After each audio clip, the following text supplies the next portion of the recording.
This episode is brought to you by Bellator's Publishing, bringing stories to the world that last forever. It was hard to believe. Maybe I don't want like Malcolm to go so quick from the whole story.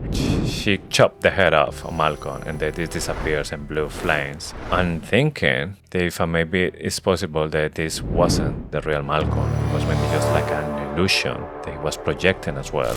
Malcolm, he's telling what it means, the runes, and then he said there's earth, air, fire, water, salt, brimstone, and Quicksilver. This might be the names of all the books in the saga. I'm not sure it will be, but we know we've got Quicksilver, we know we've got Brimstone. They're just kind of boring names, aren't they? Salt would be a good name. And then he says, and you are Sarah's sister of Hayden, daughter to no one. There's a couple of things here that I found really interesting. First, why he's mentioned Hayden here.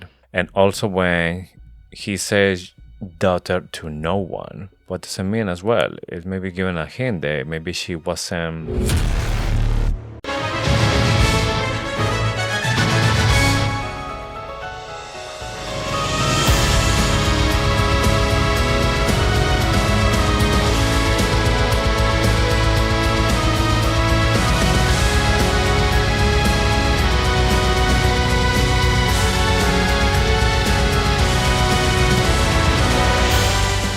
Hello and welcome to Faithfully Fantasy, The husband and wife podcast talking all things Quicksilver. I'm JC. And I'm Sean. And today we are wrapping up our deep dive of Quicksilver by covering chapters 43 through 45.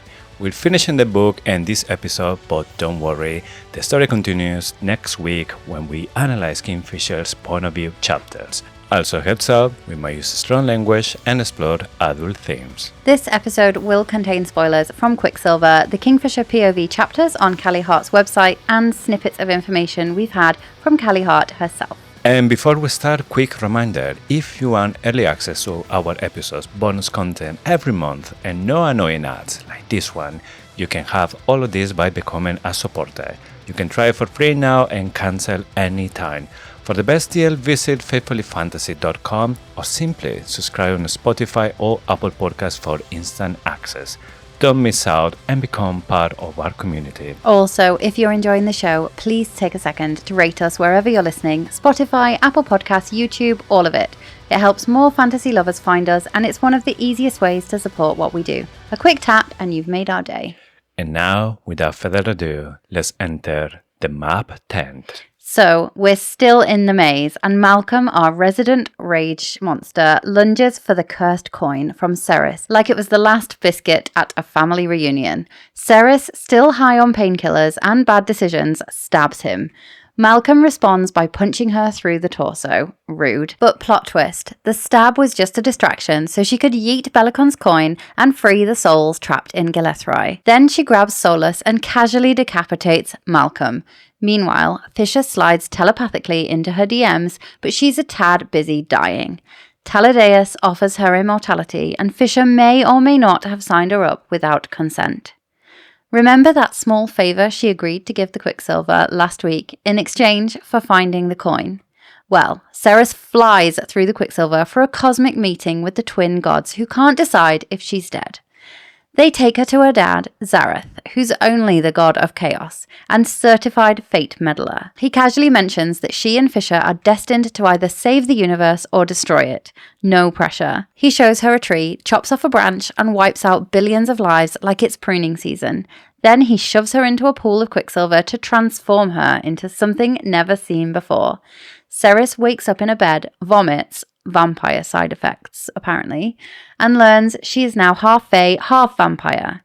Taladeus blocks her memories like a bad therapist, but she demands the full trauma package. Oh yeah, and don't forget, we learned that Carrion is actually fae royalty and immune to Malcolm's venom, because his ancestor invented the original blood curse. Fisher spirals into guilt. Telena and Isabel discover a magical detox for his Quicksilver problem, and there's a small matter of Ceres, having just decapitated a tyrant, being the new Queen of Sanasroth. Well, we finally reached the end of this book.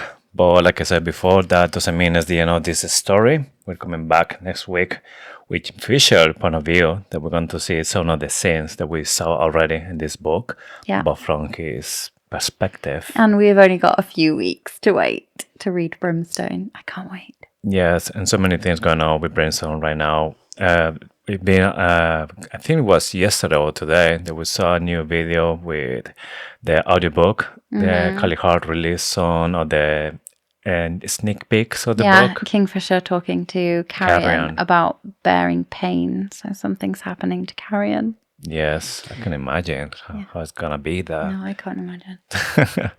Now let's go to the fine print, the part of the show where we scour the pages for clues of what is to come. Chapter 43. Another way. So the title is kind of like, well, the characters have to find a new, previously untried solution to like something that's like seemingly unsolvable, a massive problem. Literally escaping the labyrinth. Obviously, that is a nightmare. And defeating Malcolm, who is immortal. And obviously, in a wider sense, it's kind of like breaking the cycles of fate, which links to the last chapter, and like ending the suffering of the people at Gilethroy. Okay, so I feel like there is more evidence in this chapter, and it's a little seed I planted last week around possibly Malcolm, Madra, and Belikon being gods, or at least the fates. And Malcolm says to Ceres right at the beginning of the chapter, interfering in the plans of mortals is never a good plan. Yeah. And who would say that? Surely only a god would say that. Yes. I mean, there's so many parts when we start to see that maybe there's some traits that we can follow as this tree, as maybe gods. And obviously in this chapter, it's just we have more of those clues. Yeah. I mean, there's one thing he says which is totally against that theory, but we'll come to that. But I am like definitely thinking that they are gods. There's a part when she said that only gods are immortal and something happens, but we had a theory about it. At least I have a theory about it. So we'll see how it goes after all of this. But yes, in this chapter, we started with Malcolm giving to Sarah some of the classic villain speech about everything that happened before. I know, it's so funny, isn't it? Like in real life, the villain would just kill her. That's it. Get it over and done with. Well, he doesn't want her dead, to be honest, does he? He wants her to help him. But normally, like, you've got these big super villains and they always give this speech at the end. Yeah, like, everything they have done, everything they're gonna no do. one cares. Yeah, it's just given time. But yeah, he is not the exception. But in this speech, there's some really interesting part when he's saying there must be some alchemists or other fae that are hiding in the Silver City. There may be some of them just escaped from Madra because Madra is really afraid of the alchemist. And I wonder why she is so afraid of them, because not all of them are as powerful as it is Saras. Some of them, they have just one element to wield. Saras is like the exception, that she basically she wields all of them. Well, I presume it's because she closed the Quicksilver gates and she doesn't want any alchemist to be able to reopen them. Yes. I presume that was why. But Zareth later says there are hundreds, even in Zul'Varen. They're everywhere. Yes. So we have a hint here with Malcolm that we will see some fae in the Silver City and the Third. So like I've been saying from all this time, we will see maybe like a little community of fae living there.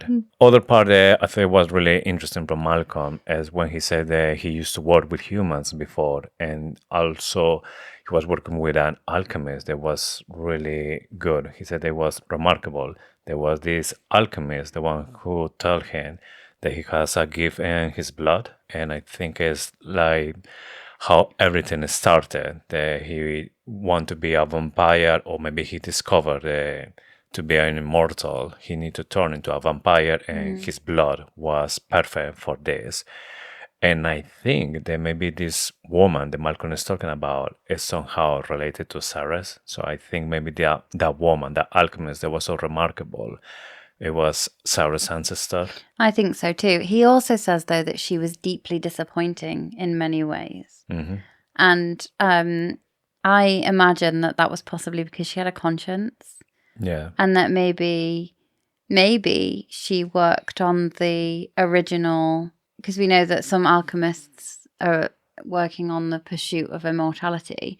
Maybe she found it, but then she also regretted what she'd become. So maybe then she worked on the cure with the dianthus. But it feels like the dianthus blood was used in the original curse and as the cure. Which I think it makes sense because as the same as a virus, if you want to create the antivirus, you need the original virus to like just reverse all the effects. So if the blood was used to create this curse, there has to be the same But blood. how? Does that mean Carrion has some kind of links to vampires deep down?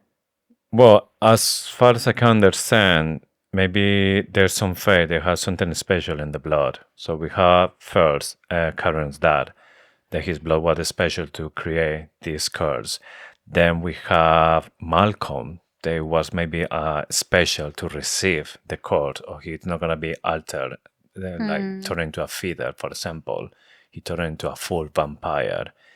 So I don't know if maybe we'll find out that there's another phase that they can do something special with the blood. But it definitely says Madra tried to kill the alchemists off. So she was obviously like either afraid of the Quicksilver or she was afraid that they would somehow find a way to defeat her. But also Malcolm says to Sarah that she had the power to return her to what he was before he drank from Karen's blood.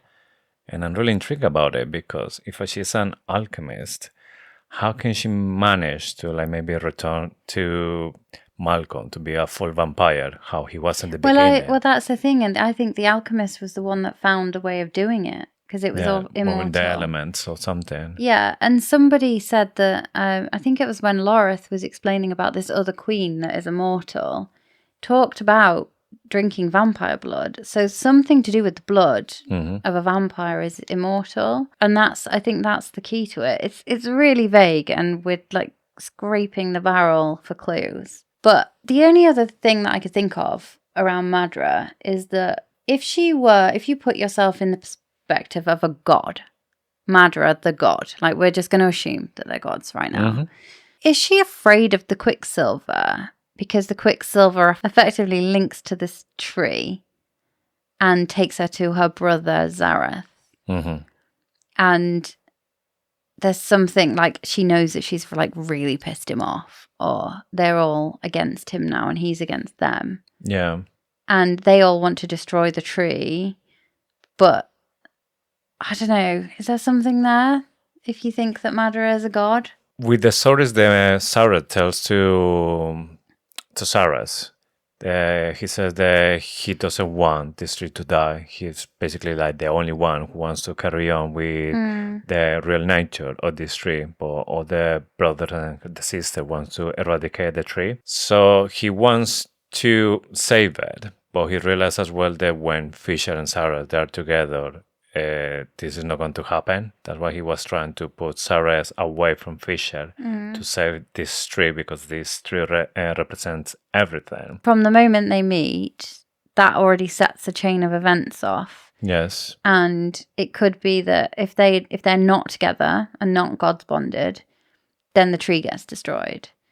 If they fight at each other's side and they are God's bonded, then the future is uncertain. So there is a hope for the tree. Then it will make sense that Madra closed the Quicksilver, trying to avoid Sarah's to meet Fisher. If maybe they find out that Sarah's, not specifically Sarah's, but maybe the maid of Fisher. They all tried. So they all tried to close all the realms. They all tried to do it to stop them. But then the tree started Zareth was in his garden and he watched the tree and the tree boughs bent out of shape. So then he knew there was no chance. So then the only course of action he could see was to make them gods bonded. I love it. I love the tree. Anyway, we're not even there yet. So Malcolm, he's telling what it means, the runes, and then he says there's earth, air, fire, water, salt, brimstone, and quicksilver. And I think you mentioned before that this might be the names of all the books in the saga. I'm not sure it will be, but we know we've got quicksilver. We know we've got brimstone. So the rest would be like fire, water, fire, salt. earth, air, water, salt. Oh, air isn't one. Sorry. Well, it's one of the elements it? that Malcolm says. Yes. They're just kind of boring names, aren't they? Salt would be a good name. But the only thing that for me is kind of like clear on all of this is that Sarah's being this powerful alchemist. She's going to be able to control every single one of these elements. And maybe she will be able to just come with something new, manipulating all these elements together, creating something new. Like maybe the alchemist did with Malcolm's blood. It turned into something completely new. Yeah, and he's not seen, there's the rune on the back of the hand, and he says he's not seen one like that before. And I don't know if that means, and this is the one thing that made me question my own theory around them being gods, is that he said, I've never seen one like that before.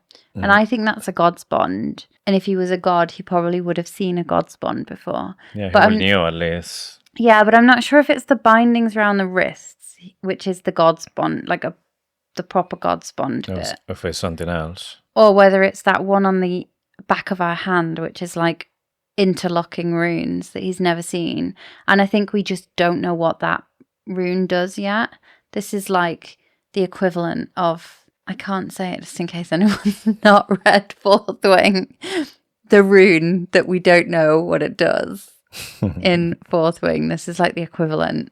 And I think we need to start coming up with some theories about what the rune does. Yeah. I mean, we could just recycle all our theories from the other book and talk about how it could be a communication rune. It could be a elemental controlling rune. I don't know. It gives me a little bit of advice, like Lord of the Rings want to control the rest. So maybe he can see like all the elements, and then the other one he doesn't get it. Maybe that's the one who is like controlling all of them. Oh, maybe merging all of them. I had a conversation with someone this week. What is the deal with Malcolm and Kingfisher? He calls them my love, or like Our Fisher. Our Fisher. Mm-hmm. What is Malcolm's deal with Fisher? Like, it's really giving trauma, like abuse, isn't it? I think he tried, and he's obsessed with Fisher. And I guess it's because Fisher had a gorget, and Malcolm maybe can't get that close as much as he would like. And it's maybe that thing that he can't have Fisher. They make it like obsessed with him. A strategic thing? Is it like, this is what Rebecca was asking. Is it strategic? Is it purely sexual? Is he on a power trip? Like, is it just the fact that he wants to convert him into a vampire? I think it's obsession. So could he like sexual, or could be just something that he really desired, but he not being able to get. And it doesn't matter if he have a closer, it's still no something is his. He makes me feel sick. Yes, so it's really bad, everything that he's doing here, but that is just something to give you like that villain character that was well written. Yeah, and we know that it was this gorget, the silver gorget, was a gift from Adina, so Fisher's mom. She knew that would be in that situation. She knew, and it had powerful spells in it as well, and I wonder what those spells were, because he just says it's got like powerful spells. And then Malcolm says that Adina was always a thorn in his side, and I think that could be because she was always she was protecting people against him in the future, and also she probably told him something about his downfall. Same with Belikon. Belikon called her a liar. Yeah. He killed her in the end. Did he kill her because of Malcolm's orders? Yeah. He seems to do a lot for Malcolm. He seems to be Malcolm's little bitch, actually, isn't he? I mean, if they're brothers, they're just helping each other, I guess. Yeah. There's something definitely going on with Malcolm. And more than this scene when he finally gets the coin from Sarah's, and he's like having a jealous moment here. That he's saying that I can't believe that he chose you, that you are so weak, could smell you on him. And not just like the smell, the blood as well. He drank from Yeah. you. And he was like proper jealous here. No. It's not a good look. Yeah, but here's when he said they're going to make sure that our fisher suffers or something, and then Sarah's like, "Hey, wait, what? Our fisher? Like, fuck no." Yeah, he's my mate. And then here's when she stabbed him, Yeah. and just to keep him distracted. Then she grabs the coin, she flipped the coin really low so he had no chance to grab it. And then the whole place starts to tremble. And when everything is falling apart is when Sarah's got a solace, and then she cut Malcolm's head. And this disappears in blue flames. I know. I have a few things to say. You went through that really quickly. She is an amazing pickpocket. Like, she's at the point of death. She's stabbing him, and she's also like, yoink. And she takes the pocket, the like little pouch that the coin is in. She's an amazing pickpocket. Also, this is the second time in the book that she has pickpocketed, and we didn't know about it until afterwards. Yes, so she caused a distraction, and then she steals something. Yeah, so that first bit is foreshadowing. And I wonder how many times she'll do it again. She's just a really good pickpocket. Yes. I wanted to just look at the detail on the coins. They've got leaves and fishes instead of heads and tails. Mm-hmm. So leaves and fishes. I've never heard anyone say fishes. Fish.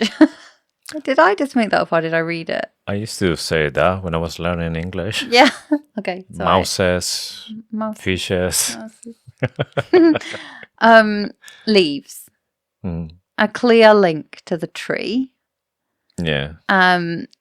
Which kind of suggests that the person that made the coins knew of the tree of life, perhaps. We know that Fisher's granddad had a singular a dead oak tree in his just outside the forge. Yes. At Carlish. There's something in this. Yeah. I think the gods are among them, and it could even be that Belikon has done the leaves. And then fish, I wonder what role fish might play. I know that we've got a Kingfisher, but it's interesting because I think this tree is under a river, a Quicksilver. But no, the Quicksilver is the sap that's dripping from the tree. It's dripping from the tree. Yeah, it's like sap, like resin. So the tree is producing the Quicksilver. Yes. That's the interesting thing. So like the brothers and sister of Zareth, the gods, want the tree to die. But does that mean the Quicksilver will then not get replenished? I thought they want the tree to die so they can like start over. Just grow a new one, yeah. Yeah. Yeah, that's like me. And I get bored of something. Can we do something new? Yeah. Start again. Yes. The other part for me, I don't know if it was hard to believe because maybe I don't want like Malcolm to go so quick from the whole story, is when she chopped the head off of Malcolm and then it disappears in blue flames, and I think no much longer after that the body disappears as well. So I'm thinking that if maybe it's possible that this wasn't the real Malcolm, it was maybe just like an illusion that he was projecting as well, because we know that all these plays are illusions, like the demon, like Mortel, yes, and all the plays is just magic, and he was close to Fisher. It's true that there's no mention about he was fighting against then in the moment when Cyrus was with Malcolm. But I wonder if maybe Malcolm was feeling so weak that he was just hiding somewhere and they're just using magic to go faster to her. Yeah, so he says he says, "You can't kill me," or something. "I'm eternal." And then Sarah says, "Only the gods are eternal." And I still suspect that he's God. I just can't. So he can't be dead. Or can he? Like, originally they said, Belikon said, "You can't kill me. You've got to kill all three of us." Yes. So how can Malcolm die? Is it as a result of her chopping off his head? Or is he not dead? Like, that is the question. Or is it because it was a god's sword? No, because Belikon was made into a belly kebab got the same sword. It wasn't even a different sword. It was soulless. Yeah, the problem I think is the magic, because once everything started to tremble, Loreth was able to use his god sword, and that's how they won against Madra and Belikon. You know, the other thing says it's all an illusion from Malcolm, but things are starting to like blow up around them.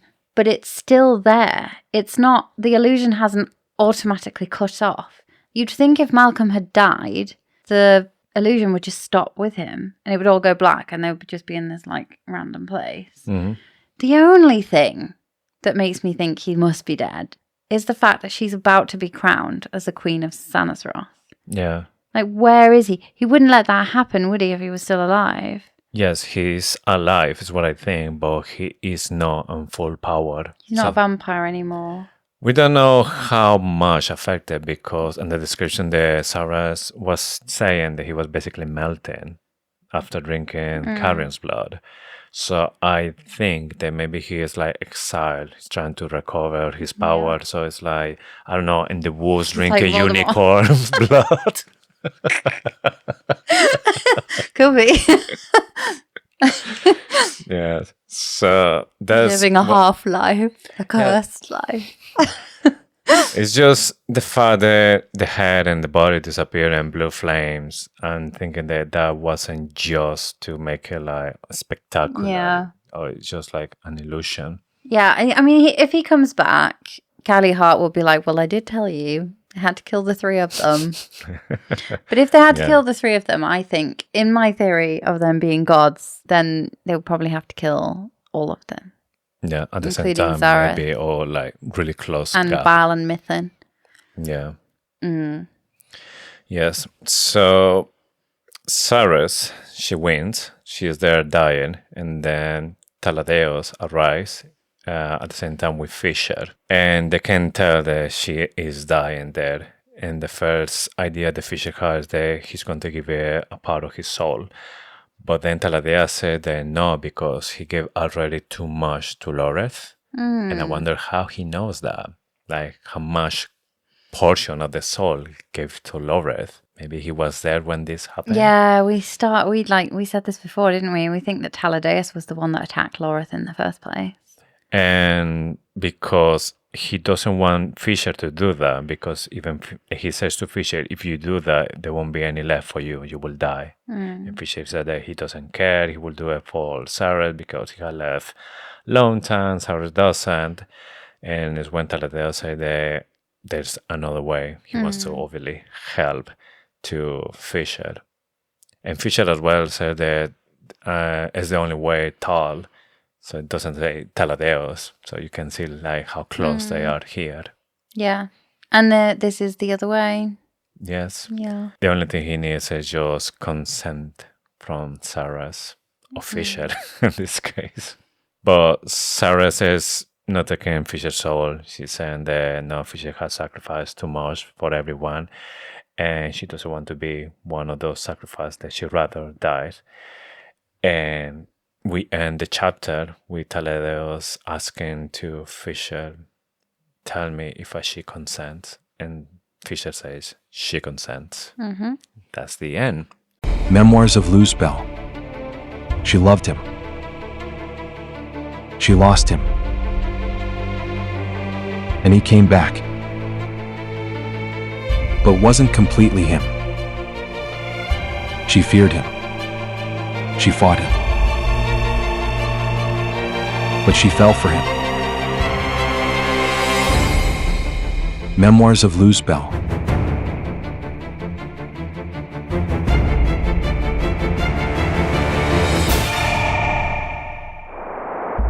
Now available on Amazon.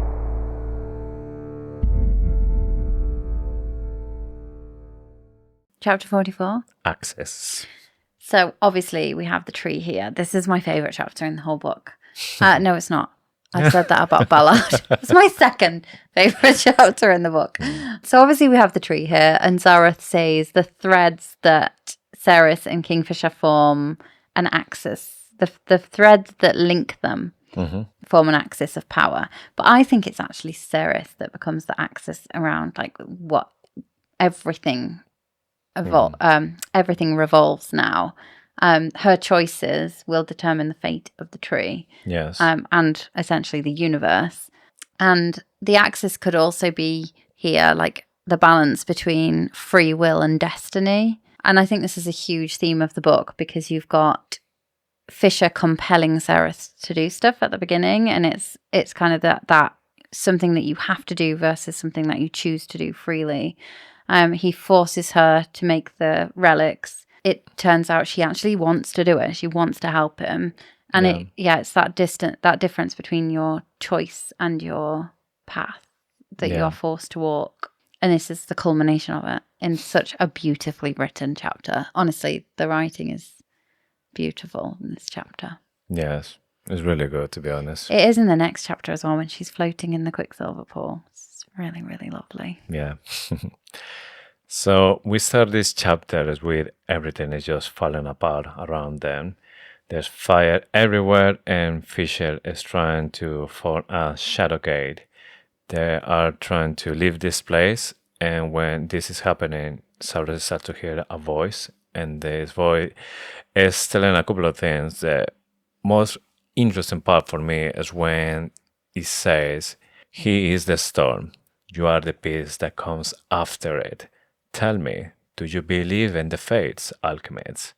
And it seems there's there's a balance in all this story. Yin, yang. He said that he's the storm because Fisher is the one who said that he's made of shadows. He is always dark. She's the peace. So it's like the opposite. So it's kind of, again, like she's the light. So again, another reference, the Sauras is just like light. Yeah. I mean, it's not uncommon in these types of books where you have a shadow daddy that you also have someone capable of light.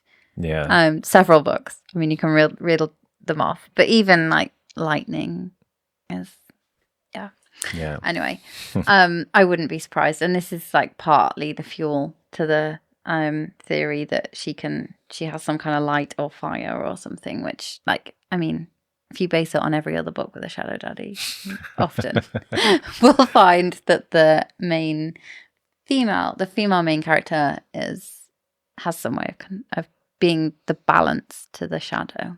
Yeah. Yeah, I think we talked about this already. It is crumbling because, so you talked about everything being on fire, everything being a mess and falling down. It's crumbling because it's all in Malcolm's head.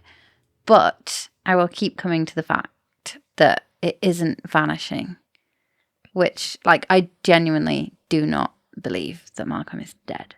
I'm still not sure about these illusions because, yes, it's supposed to be illusion, but if this illusion are disappearing, it should be like, I don't know, I was expecting maybe like a smoke or something that is just vanishing. But no, you can see clearly it's just crumbled. Everything is just falling apart. It's breaking. Yeah. So if it's an illusion, how is this possible?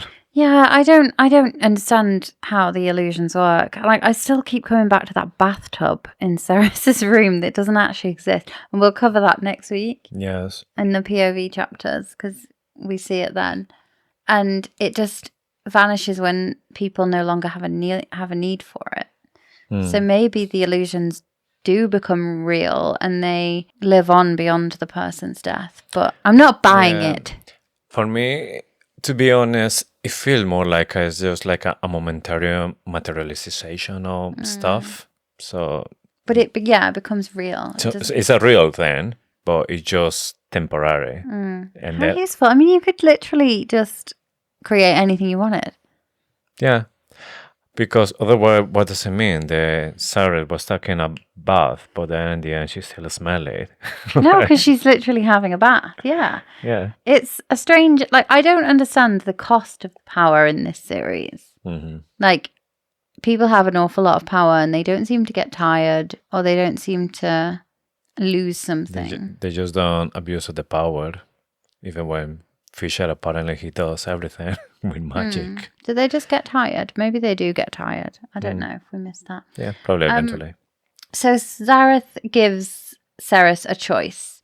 He says, a shadow falls across Ivelia. It will alter all it touches. You would rather remain here, knowing that suffering and hardship looms on the horizon, that sacrifices will need to be made. That doesn't really bode well for Brimstone, does it? Things are going to be bad before they get better. Yeah. Really, really dark before. So I think this book is going to be the darkest and then it will get better in the third one. Yes. And then an invisible rope yanks her through the maze. Can you imagine how Kingfisher would have been in this moment? And when they make the movie, they have to be really careful with this moment. It could just look really silly, like falling through. Like, people who are listening on Spotify won't have seen the face that I made. They have to watch YouTube to find it. Yeah, I feel like this has the potential to look really silly. And then he was like creating the shadow gate, nearly got her through, and then no, and she's like pulled away. I think there's like he's creating the shadow gate, and then he's at the same time carrying her, and I think she just like threw to the floor. I think, and the way they described it, she felt kind of like heavy, and he was like, "What the fuck? Like, what you doing?" No, she gets yanked backwards and no, flies. she just like goes down, and then it just disappears. Maybe. She like gets pulled through backwards through the maze. Yeah, it's like I also like hitting the walls on the way through, like dunk, dunk, dunk. No, I think there's a moment where Fisher says to like Sarah, like, "What the fuck? What you doing?" And then she was like, "I'm sorry." And the Yeah, she just flies away. Fishing. And she wakes up in this in the garden. And she meets the twins, Baal and Mithin. And she says their black hair flowed in waves down to their waists. 2 pairs of quick royal blue eyes shot through with silver threads watched me with keen interest as I got to my feet. Does this remind you of the 2 women in the blue in the bar? Yeah, the 2 women, they were wearing royal blue dress. I know that the twins are wearing grey. So, but the fact that it's the royal blue eyes, the twins are wearing grey dresses, so it's definitely not that. Yeah, but that is like the god, maybe dressing code. But maybe if they are on Earth, they might use another kind of color. Yeah. So maybe there's another hint about, these 2 ladies that they are so different from the rest of the people that were in this pub. There's a reason for that. We say they maybe they're from like another kingdom or something, but might be the twins. Yeah, I just feel like the gods can manifest in different realms. And I just feel like maybe Baal and Mithin did. They were keeping an eye on Quicksilver. They were spying on him, or like, they fancy him. And this also adds fuel to the fire that Madra, Belikon, and Malcolm are hanging out as gods in a different realm. This is my new obsession. She notices the tree. The tree has lots of leaves. It's an oak tree as well, like quite specifically an old oak tree. And I think this is quite poignant, isn't it? Because acorns represent life and growth, and it's such a cool image. I don't know another book. I'm sure there are some out there, but I have never read another book where the universe is represented on a tree in a garden, and I love it.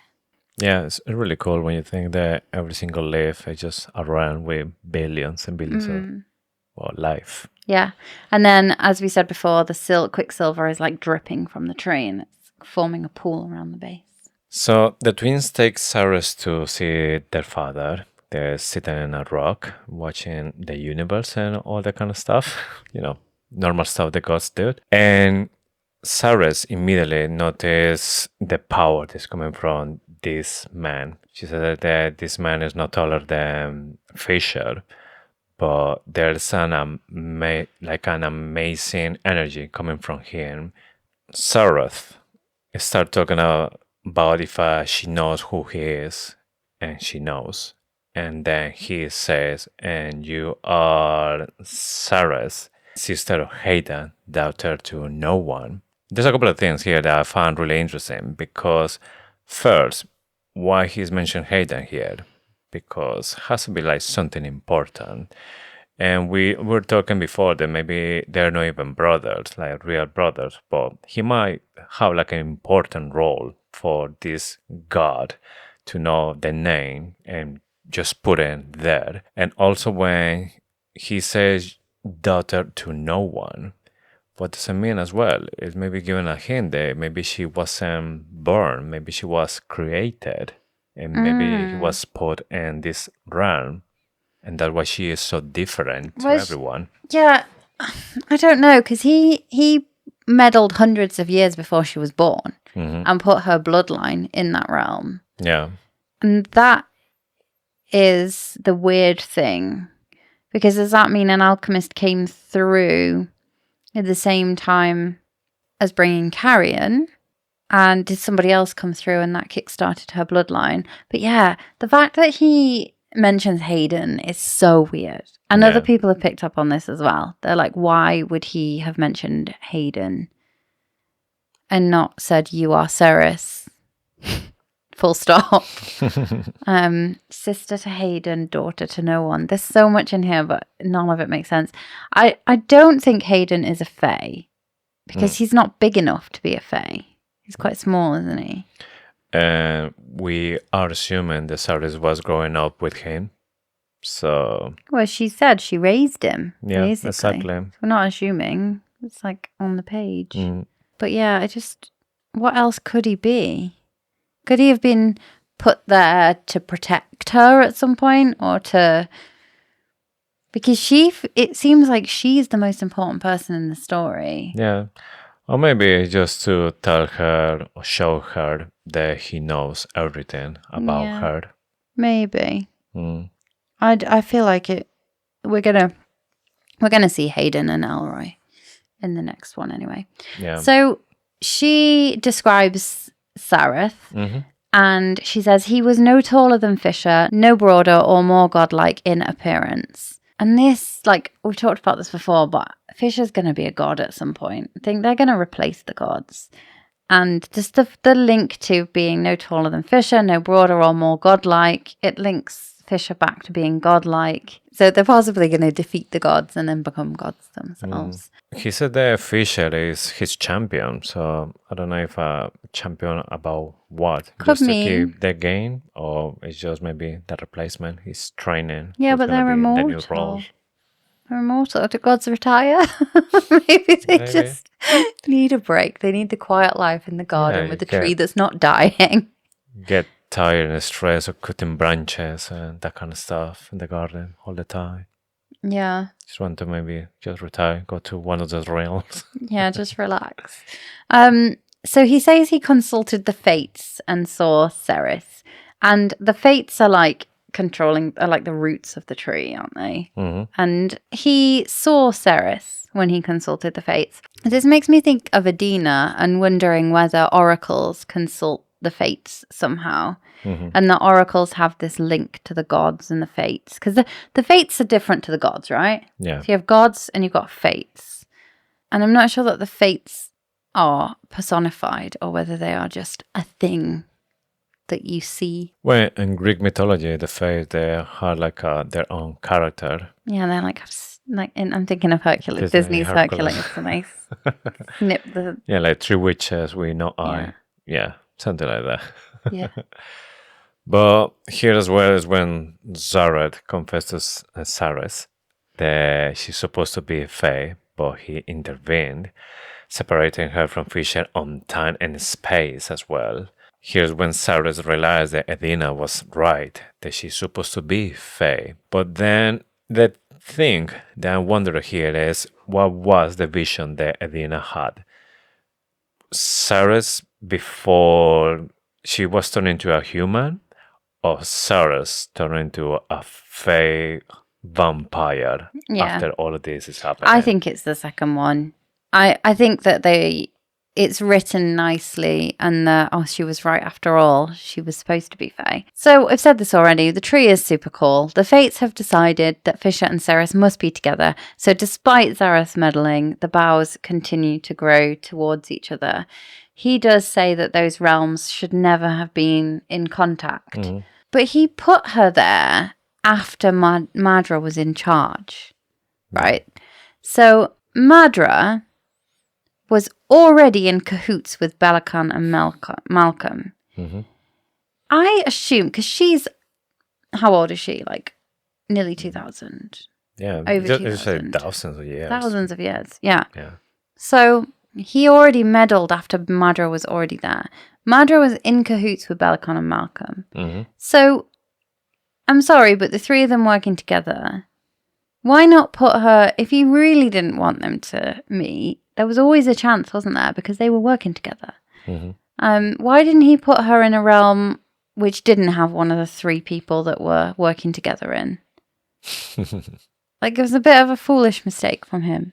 Well, then maybe he was thinking that Madra will kill all the alchemists, all the Fae, and somehow that will include Didn't think she would Sarah. survive. Yeah, but yeah, it's completely strange.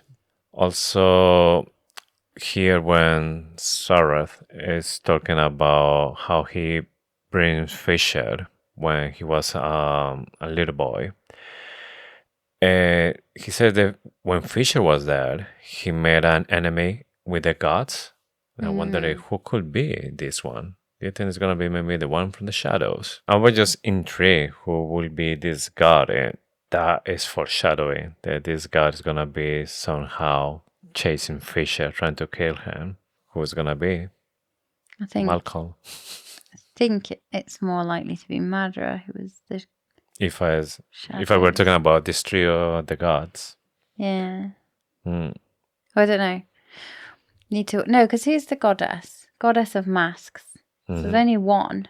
So he has separated them, but the boughs of the tree grew close together anyway, so they met. So now that ship has sailed. He says there's pathways that lead down roads where both the way and the destination are blocked even to my sight. And in all of these veiled futures where a chance still exists for life, there is one common factor. And she's starting to feel like there's way too much pressure. He says, you and Kingfisher fought at each other's side and you were God-bound. And then he gives her some more bands, some more tattoos, and they form around her wrists. And he says, these oaths mark you as my ward. They protect both you and Fisher from the unwanted attentions of my brothers and my sister. Sister is singular. Just one sister. Which makes me think that this is Madra and the brothers are Belikon and Malcolm. I know that there's only one other goddess alongside Baal and Mithin. But it just is super suspicious that he says sister and brothers. And the fact that he says sister and brothers and Belikon and Malcolm call each other sister, brothers, it all just feels a bit too close to the bone. I mean, it's not that crazy because if I would think about Madra is supposed to be a human. They've been living for dozens of years. No explanation at the moment. And even when I remember the very first time where Sarah was describing her, that she looked like so beautiful, so maybe like polite and everything. But then after meet her, you can tell that she's evil, that she's really nasty. So it's kind of like she's carrying a perfect mask. So Ceres looks down to the bottom of the hill and she sees the twins laughing. And we need to remember that from the Kingfisher POV chapter, that they're currently talking to him when he speaks to them during the battle with Omnam Shakrai. Yeah. So he gets brought there and given Nimmerel. So is that happening at the same time when he looks up? But we'll cover that next week. Yes. So that'll be interesting. That's the very first time where actually Fisher sees Sarah. Yeah. but he doesn't know yet who's gonna be that woman in his life. Yeah. I loved that. As soon as I read that, I was like, yes, this Yeah. is the type of like crossover timelines that I love. So he says she basically is wondering how on earth she will be invisible to his brothers and sister, and it is through transforming her into something that's never been seen before. Quick question about this. Half fae, half vampire. So Malcolm is fully vampire, right? Not half fae anymore. He was a fae, Yes. and that's now just totally He disappeared. turned into a full vampire, yes. So nobody's ever been half fae, half vampire. There's a transition. So from the moment that maybe Malcolm was bitten Taladeus was a fae, but he was transitioning to a vampire. But once they transition, You're fully vampire. you're fully vampire. I don't know in these terms when said that she is half vampire, half fae. What are the vampire fairs that she has? At the moment, you see that she has like some of the weaknesses. She has sensitivity to light. Yes, so that means that maybe she'll be sensitive to silver as well. Smiling because I'm not allowed to say anything because I know I've read the first 3 chapters of Brimstone. So I can't tell you anything. Okay. I can't talk about what she may or may not have inherited that is not explicitly talked about in this book, because there may or may not be coverage of that in the first few chapters of Brimstone, which I have read. Okay. I'm being pretty cagey now, but I don't want to spoil it for anyone. Yes. The interesting part is gonna be that it seems that it's gonna be a choice for her, but we don't know yet what does it mean. Yeah. He says the universe cannot focus on that which it does not recognize. And he says, I am not just the god of chaos, alchemist. I am also the god of change. I will it, and it is done. Yes. And I love the fact that the god of chaos and the god of change are the same, because change is chaos. Mm-hmm. I think it's super clever. Yes. Okay. And saying this, he threw her to the silver. Oh, yeah, the he throws her into the Quicksilver. Chapter 45. Choose wisely. So there are 2 kinds of forever alchemist. I'm going to quote now. There are 2 kinds of forever alchemist. One is heaven, the other is hell. It doesn't matter what I do. Make sure you choose your version of immortality wisely. Mm-hmm. So Ceres is given true agency by Zareth here, and her decision will have far-reaching effects. And for me, it shows that even in a world that's like shaped by fate and gods and the tree of life, the choices that we would make really matter. Mm-hmm. And like, I'm talking a little bit poetically here, but this whole chapter, or the start of this chapter, is incredibly poetic. I just love it. Mm-hmm. The fact that she's floating and it's all still, and she sees a bird, just like it gives me goosebumps. This part, it's just just really, really lovely writing. I know I said this in the last chapter, but so Ceres is half fae, half vampire. We have established. Yes. So we start this chapter as we're her waking up in a bed that she not been there before. And the first thing that she need is just be sick, but casually there's a bucket right there on the bed, strategically put there. Yeah, Taladeus has been there, done that. Yes. Got the t-shirt. And then she is looking for Fisher, and she can feel through the bond that Fisher is close. And also, she can feel that he is really focused on something. What could it be? Because I was between maybe 2 things. That maybe he is thinking, like, okay, she now a half vampire, and she is maybe attached to Taladeus. There has to be a way to maybe to avoid this. Or now that he knows that Carrion is the Dianthus, he's now maybe looking for his dad, or what else is I think going it's probably to do with Ceres. It's probably he's maybe learning about the vampire court. Like, he's in the library, he's like learning about everything, because he's gonna have to. He's basically the vampire queen consort. Everybody says here that it's really weird and suspicious that it's really weird and suspicious that Fisher isn't there immediately by her side. I think there's two things. I think Taladeus has to be there to be the one that explains what he's done. He took away her memories. Also, it builds the suspense of her seeing him for the first time, and I'm okay with that. Like, fair enough, things might, if they're bonded and they're like yearning to be together, he would be straight there, straight at his side. I don't think it's suspicious. I think it is what needs to happen for the plot. Like, she needs to be talking to Taladeus. We need to talk about what we think is going to happen with Taladeus, because there's huge theories flying around that they're going to be bonded in a way, like enthralled is the word, isn't it? I think the god's bond protects her from that. She's clearly bonded to Fisher. I don't think there's anything that you could do about that. Yeah. I think there could be an interesting love triangle, but I feel like the more interesting triangle is still like Carrion, like just playfully trying on with her, even though he knows he's got no chance. I don't know. It'll be interesting to see what happens. No, I really think the Fish and Services endgame, there's not going to be, I mean, I don't see it. We're going to have maybe like a little romance or something to given like the spice in the plot that maybe Fish and Services, they're not going to end together or something like that. I think if something happens, it's gonna be that maybe these two are gonna fight or something. Then they're going to be like a different path. But I don't think it's gonna be because a third person is gonna be in the middle.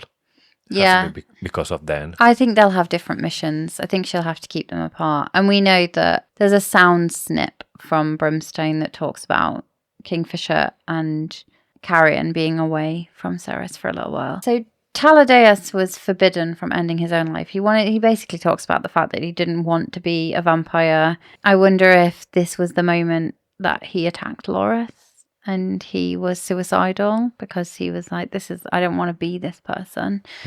But he was forbidden from ending his own life by Malcolm. He says now he's free, but he's still deciding what that means for him. I really don't think Taladeus is going to make it through the entire series. I think he will be a great person for Callie Hart to murder in pen and ink. Because I think he's going to be a huge ally for Ceres. Like, it's going to be really useful. Yeah, well, he's going to be her most trusted advisor, isn't he? He's going to be second in command. Yeah, exactly. In fact, he might deputize for her while she's away being an alchemist. Yeah. We actually we don't know if maybe she can have the option to just give up the crown and say abdicate. Yeah. Yeah, but it's such a risk, isn't it? Because if you're in control, then you can try and make it better. But I also think that he's going to sacrifice himself for Fisher at some point. I don't know why I think it's going to be Fisher. Their bond is something. They've got something. I think they grew up together because of Belikon and Malcolm. And I think to some extent they relied on each other, didn't they? Yeah, the whole thing is really strange. More when he says to her as well that she need to choose wisely because now she's a half fae, half vampire. But again, choose wisely how? Because what does it mean that if she choose being a full fae, does she have that option, or she could be a full vampire? I don't think she can choose to be a full one of either, because then she would lose the protection of the fact that she's something entirely new that gives her. I think she could choose whether she creates a load of feeders or she could choose to not. Yeah. I think she's definitely going to remain half fae, half vampire, but I don't think she's going to build an army of feeders. But what the big question is, what is she going to do with all the feeders? What is she going to do with all the vampires? And what proportion of the population of Sanisroth are vampires, and what proportion are feeders? Yeah, and God knows what else is. How many vampires are there? Are there just the people that Malcolm's close to, or are there loads of vampires that he's turned into vampires and they're actually just living as fully functioning vampires? Yes. I don't think we know enough about Sanisroth yet. Plus, could be another creatures, because I start thinking that maybe we'll see dragons. Yeah, we'll definitely see dragons. Yeah. And I just can't wait for you to read the beginning of Brimstone. Are you going to read it before it comes out? You're just going to read it now? No, I'm gonna read it, so I can It's been start to. sitting there. I can't believe you haven't just been like ripping the bit. I've read it twice. I was like hoping I was hoping that I'd be able to control myself Yeah. and not read it, but I couldn't. No, for me it was more because obviously I want to finish the full deep dive with not being affected with everything that is in there. Because if I come with an idea or theory and they're like, no, I can't say that because in the first chapter or the second one from BRIMSTONE, Yeah. it's already saying it's not possible. So I haven't cheated. I haven't been like, oh, I've got this amazing theory. It's actually it's in the no. first I'm page of I'm too scared BRIMSTONE. to. I know what you mean because I'm too scared to ruin it. Yeah. But But all I can say is it's amazing. now that we are done with this, then yes, I will be like more like relaxed. Once we lock in our final theories. I mean, it's gonna be hard to change my mind now because everything has been just put in there. I mean, it would change your mind if you read differently. Yes, but There's then nothing. it will be there's suspicious. nothing major, but it's just like some really, really cool world building. That's Yes. what you get. Carrion comes in and he's like, "Oh, you're not going to let me tell the story." And she says, "Well, I've seen Loreth actually, and Loreth has told me." So now the visitors stacking up, and we still haven't seen Kingfisher. And I think this is what is frustrating for people. But like I said, I think you can put up with that for the fact that we have to. So Loreth told her that Fisher's dad took Carrion to Sylvarin when he was little to save him from Belikon. He glamoured his ears and canines so he wouldn't stand out, so that everyone would think he was human. He brought a bag of books along with him. That was so that he could learn about his heritage and one day return. And a woman saved you. Blah, blah. So that's like the official story. And he knew all along, and Carrion has just been trolling us the entire book and everyone else. And it's funny. I don't know why he didn't immediately come in and say, "I'm home, I'm Faye, I'm Dianthus, treat me like a king." He was a bit more, like he was acting all the way through like he was a bit of a bumbling idiot, but all the while knowing all of this stuff. And it's quite sneaky of him to just keep it secret until the opportune time. Yes, but I think that he's really clever because obviously he doesn't know who is this Fisher. Maybe later on he realized that he was actually the son of Finran. So he needs to first know if he can trust them and then start to looking like what is the best moment to say like, yeah, and the Dianthus, they can change everything. Yeah, but what he would have learned about Finran would have been from books. He wouldn't have been able to remember. He was a baby, and he can't remember his parents. Yeah, but he should know like what happened to him after. I know. A story. Ceres literally says, "Gods, how interlinked this all was. Fisher's father had been the one to secret the true heir to the throne out of Avelia, and 1,000 years later his son had been the one to bring him back. It meant something. What, I couldn't say, but I was sure we were all going to find out soon enough." In the next book. Yeah, but what really could it be? The fates. Yeah. It's the fates interfering. Anyway, she finds out also that Evelyn is alive. Ren is watching over her because there's something going on between them two. Though she's fallen into a deep sleep and she can't be woken up. So there's something going slightly wrong with that. Tilena and Isabel were confident that she would wake any day though. And it's kind of like a bit full circle, isn't it? Because Evelyn was sat by Ceres's side and Ceres was in a deep sleep, and the healer was telling her that she would wake up any day now. And now it's like flipped round, although Ceres isn't sat at her bedside calling her a random name and singing songs, and Evelyn just wishing she would fuck off. Which is one of my favorite lines in the whole book. I don't know if we will see that eventually in the Maybe book. she'll go and sing to her in Evelyn's POV, and it'll be like, I'll wake, who I'll was wake, that? Who was that? Just fuck off. Somebody killed that cat, please. It's so funny, that line. It's really funny. So it turns out Belikon had put up a prodigious fight, but the second Loras Angel Breath had torn out of Avicius. He too had fled like a fucking coward. He's scared of the god sword. Is that because he's a god? And that's the power of gods? And he's like... Does it mean that a god sword could kill a god? Yeah, I think so. I think it's maybe the only thing. Carrion says he doesn't remember his parents, which is a bit sad. And Fisher says, I remember them. So he's obviously just that bit older. He was only 11. And he promises to tell him everything he knows about them later on, which will be nice. Maybe we'll get a little bit of that in Brimstone. Maybe when they go on this journey to wherever they're going. Yeah, I think that we're going to see how they share a lot of things. We saw already. There's some maybe feelings sharing as well. I don't think they're going to be BFFs, are they? They're going to be angry with each other for a while. We also find out that Tilena found a way to dampen the Quicksilver's effects, and Ishabel is teasing it out of Fisher. So this is great news. Do you think that means there'll be a time in the book where Fisher has no Quicksilver left inside him? Probably by the end of everything. With the knife, and maybe by the end of everything, the Quicksilver will disappear on the fall rounds. Yeah, maybe. Maybe this is our history again. Another book where we suspect this is our history and things have changed, and now the Quicksilver is dormant or not around anymore.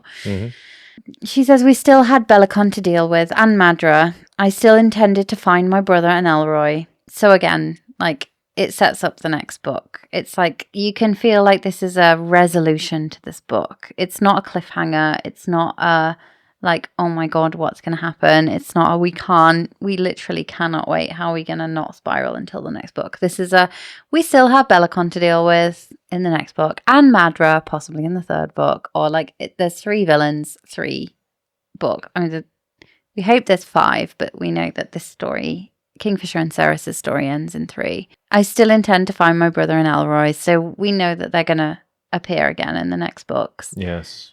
So I feel like this is there'll be a time for that. It'll be in the next books, but we're winding down to a nice ending for the book. And Fisher wanted to be the one to tell her where she was. He says, in 2 days' time, you officially become the new queen of Sanasroth. And that is the end of the book. Yeah. It feels so weird. It feels like we only just started. Don't you think this with like each series? I know we're not finished with the series because we've got another 2 episodes at least, because we've got the Kingfisher POVs and then we've got our, like, these are my favourite ones where you lock in all the theories. We'll run through all of our Adina's sketchbook. We'll flip the pages and lock them in. And pretty much immediately after that, we start with Brimstone. Okay, so talking of Adina's sketchbook, this is the part of the show where we channel our inner eye just as Mummy Kingfisher would, and put our oracle skills to the test in the hope that we get at least one thing right for Brimstone. What is your favourite theory this week? I'm going to stay with Malcolm is still alive. That thing that Cyrus killed was just an illusion that he created from somewhere. Yeah, I love that one. That's really cool. It's not going to be a surprise to you that my favourite theory is that the villains are the brothers and sister of Zareth, and are in fact gods. I mean, Belikon literally said, you cannot kill us, we are gods, in the last episode. So I'm just locking in even further. Literally, it's on the page. I know, and if it is the case, Callie Hart could just be like, well, I told you so. Yeah, read it. I know. Read it properly. Yeah. Sticking with the theme of precognition, let's look at the 4 chapters we are going to cover next week. So we will cover the gate part 1, then the gate part 2, then the fox, the boots, the dress, and last one, the maze. Yeah, when we started this, when we plotted this episode, there were only 3. Yes. And now there are 4 because we had the maze. Also, I don't know how many people know, but we will get a bonus Carrion chapter in the Lilac Libraries special edition of Quicksilver, which I ordered as soon as I found out there was going to be a Carrion POV. And I just can't wait to find out even which chapter it's going to be. I'm hoping it's going to be the maze one. How many books of Quicksilver we have now? Because it's going to be like number 4. I know, I'm sorry. I work really hard. If I can't buy myself a book, I mean, I could have a much worse addiction to buying books. Yeah, it's getting excessive, isn't it? But this one's beautiful. You haven't even seen it yet. It's really good. And it has a Carrion POV. You don't have to read it. It. No, I think it might be one of the chapters where like he first arrives or he first wakes up, or it could even be in Silvarin. Like, it could be anything, couldn't it? Yeah, maybe I think it's going to be the part when he meets Kingfisher, when he was looking for Saras, because he's telling the story a little bit to Saras. Maybe when he feels the Quicksilver awaken, and then he's going there, like looking for the answer, and then Kingfisher appears.